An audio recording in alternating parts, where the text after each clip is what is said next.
বাংলাদেশ সরকার শুধুমাত্র ভারতকে দায়ী দিলে হবে না, বাংলাদেশ সরকারের যে আগের সরকার ছিল তারও এই জন্য বিচার হতে হবে এবং যেই বর্তমান সরকার আছে এই যে দুইটা হত্যা এই অন্তর্বর্তীকালীন সরকারের আমলে হলো, এটার জবাবদিহিতা তারা কি করে, এটার জবাবে তারা কি করে সেটাও আমরা দেখতে চাই। ভারত রাষ্ট্র কেন আমাদের উপর এই ধরনের আগ্রাসন করছে, কিন্তু আমার মনে হয় ব্যক্তিগতভাবে যে ভারত রাষ্ট্রকে প্রশ্ন করার পাশাপাশি আমাদের বাংলাদেশ সরকারকেও প্রশ্ন করা উচিত যে কেন বিএসএফ এর একজন সদস্য গুলিতে মরার পরও আমরা চুপ করে বিএসএফ আমাদের বিজেপির একজন সদস্যকে গুলি করে মারার পর আমরা চুপ করেছিলাম, কেন এই যে সীমান্তে পরপর দুটি হত্যা হওয়ার পরও কেন আমরা এখনো চুপ করে আছি? আমাদের এই নতজন পররাষ্ট্রনীতি কি আমাদের উপর শুধু আক্রমণ হতেই থাকবে? আমাদের এই যে অন্তর্বর্তীকালীন সরকার শুধুমাত্র কি একটা চিঠি দেওয়ার মাধ্যমে, হাইকমিশনকে একটা চিঠি দেওয়ার মাধ্যমে কি আমাদের প্রতিবাদ এখানেই শেষ হয়ে যাবে? এই যে হাজার হাজার মানুষ এই পর্যন্ত 2000 সাল থেকে 2018 সাল পর্যন্ত স্ট্যাটিস্টিক্সে আমরা পাই যে প্রায় 4500-এর মতো মানুষ এই আহত, নিহত, গুম এবং ধর্ষণের শিকার সীমান্তবর্তী এলাকাতে ভারতীয় সেনাবাহিনী দ্বারা। তাহলে এই প্রতিবাদটা শুধুমাত্র একটা উই আর ডিপ কনসার্ন বলে একটা লেটার দেওয়ার মাধ্যমে কোনোভাবেই সম্ভব না। আমরা চাই যে এটা আন্তর্জাতিক আদালতের বিচার হোক এবং বাংলাদেশ সরকার কেন বারবার বাংলাদেশের উপর এই ধরনের আক্রমণ হওয়ার পরও চুপ থাকে, কেন বাংলাদেশ নিজেকে ডিফেন্ড করার জন্য হলো কেন পাল্টা আক্রমণ করে না, কেন বিএসএফ বাংলাদেশের সীমান্তের ভিতরে ঢুকে যখন দুজন কৃষককে গুলি করে তারপরেও কেন বাংলাদেশ সরকার চুপ করে থাকে? ওই বিএসএফ এর দুজন সদস্য বাংলাদেশের রাষ্ট্রের ভেতরে ঢুকে বাংলাদেশের দুজন নাগরিককে খুন করার পরে সে কিভাবে আবার বাংলাদেশ থেকে চলে যায় কিন্তু তার উপর কোনো ধরনের বিচার হয় না? সীমান্তের ওই পারে গিয়ে আমরা শুধুমাত্র পতাকা মিটিং করে আবার চলে আসি।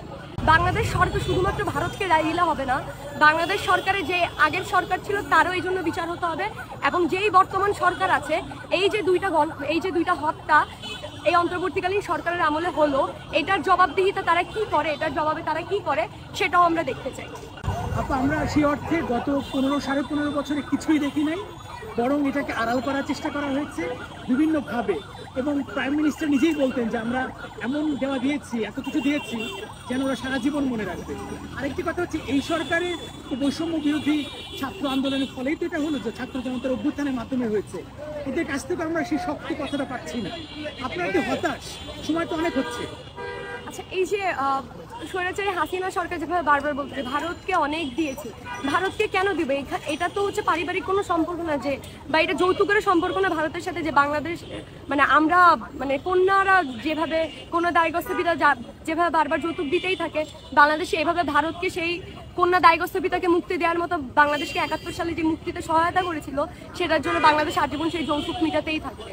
তার চেয়ে বরং আমরা যে 71 অবদান তাদের ছিল সেটা আমরা স্বীকার করে এখন আমরা সবগুলো চুক্তির সমচুক্তি চাই এবং সমন্বয়ক বা এই যে উপদেষ্টা প্যানেল যারা আছে বর্তমানে অন্তর্বর্তীকালীন সরকারের যেসব উপদেষ্টা আছে তাদের কাছে আমরা এর চেয়ে আরও বেশি আশা করি যে তারা শুধুমাত্র একটা উই আর ডিপলি কনসার্নের মধ্যে সীমাবদ্ধ না থেকে এই 15 বছর সীমান্তে যে হত্যা হয়েছে, এই 15 বছর না, বিগত স্বাধীনতার পর থেকে যতগুলো সীমান্তে হত্যাকাণ্ড হয়েছে সবগুলোর বিচার যাতে তারা করবে এবং আন্তর্জাতিক শুধুমাত্র ভারতকে একটা লেটারের মাধ্যমে কোনোভাবেই ছেড়ে দেওয়া যাবে না, এটা আন্তর্জাতিক আদালতে এটা সুষ্ঠু বিচার আমরা চাই এবং ভবিষ্যতে যাতে আর একটা লাশও না পড়ে এই কিশোর জয়ন্ত 15 বছরের কিংবা স্বর্ণা দাস 13-14 বছরের এরকম কোনো লাশই আমরা পড়তে দেখতে চাই না।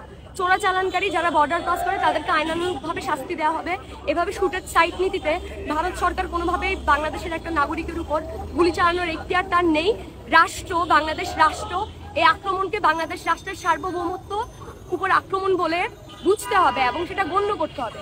বাংলাদেশের মানুষ যখন রেমিটেন্স যোদ্ধারা বিদেশে মারা যায়, যখন বর্ডারে ভিন্ন দেশের রক্ষী বাহিনীর গুলিতে বাংলাদেশের মানুষ মারা যায়, এই আক্রমণগুলোকে বাংলাদেশের রাষ্ট্রের উপর আক্রমণ, রাষ্ট্রের সার্বভৌমত্বের উপর আক্রমণ বলে মানতে হবে।